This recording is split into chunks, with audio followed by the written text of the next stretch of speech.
Assalamualaikum warahmatullahi wabarakatuh. Dengan saya Sunda Rizkia dari Universitas Utomo Program Studi S1 Sistem Informasi Fakultas Ilmu Komputer, khususnya kepada dosen yang saya hormati Ibu Istiqomah Rahmawati Skom. Sebagai dosen mata kuliah Bahasa Indonesia, izinkan saya menjelaskan yang saya ketahui. Sejarah terbentuknya ragam bahasa Indonesia. Bahasa Indonesia adalah bahasa resmi dan bahasa nasional Republik Indonesia yang digunakan oleh sekitar 240 juta orang. Ragam bahasa Indonesia yang digunakan saat ini berasal dari berbagai bahasa daerah di Indonesia dengan pengaruh besar dari bahasa Melayu.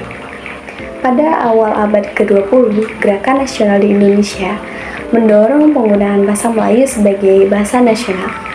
Dan pada tahun 1928, bahasa Melayu dipilih sebagai bahasa resmi Organisasi Kebangsaan Indonesia, yang disebut juga Indonesia National Organization.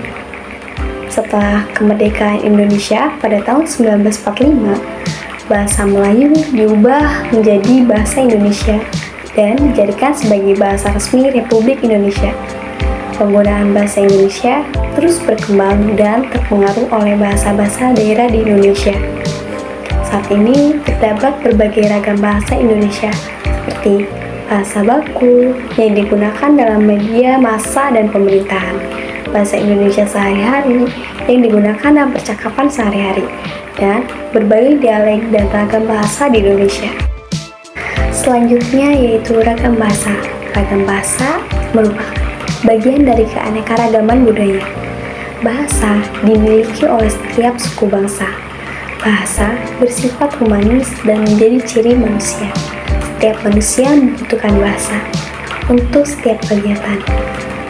Oleh karena itu, secara otomatis telah terjadi keanekaragaman bahasa yang terjadi dalam lingkungan masyarakat. Selanjutnya ada klasifikasi ragam bahasa berdasarkan pemakaiannya.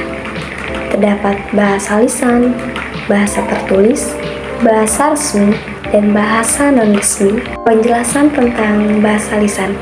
Bahasa lisan merupakan bahasa yang digunakan secara lisan atau tertulis, di mana penggunaannya dilakukan dengan menggunakan alat komunikasi verbal atau suara.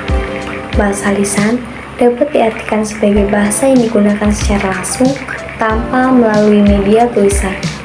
Contohnya seperti bahasa Indonesia, bahasa Inggris, bahasa Mandarin, bahasa Arab, dan masih banyak lagi. Selanjutnya yaitu bahasa tertulis.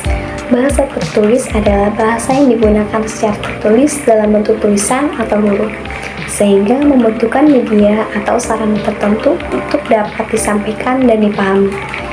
Bahasa tertulis umumnya digunakan dalam bentuk buku, surat, email, pesan instan, dan masih banyak lagi.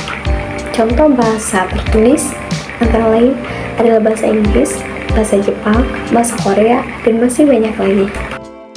Selanjutnya ada bahasa resmi. Bahasa resmi adalah bahasa yang digunakan oleh pemerintah dan lembaga resmi dalam suatu negara atau organisasi.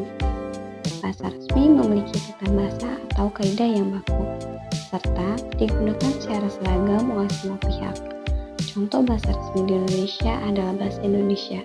Sedangkan di negara-negara lain mungkin ada lebih dari satu bahasa resmi yang digunakan, seperti bahasa Inggris, bahasa Prancis, bahasa Spanyol, dan sebagainya. Selanjutnya, bahasa non-resmi. Bahasa non-resmi merupakan bahasa yang digunakan dalam pergaulan sehari-hari, yang tidak terikat oleh tata bahasa atau kaidah yang baku. Bahasa non-resmi seringkali juga disebut sebagai bahasa sehari-hari, bahasa gaul, atau bahasa slang.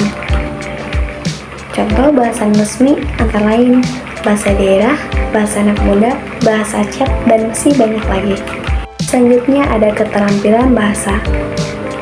Di sini terdapat keterampilan menyimak, keterampilan berbicara, keterampilan membaca, dan keterampilan menulis. Mungkin hanya itu saja yang dapat saya sampaikan. Kurang lebihnya mohon maaf. Wabillahi taufiq wal hidayah. Wassalamualaikum warahmatullahi wabarakatuh.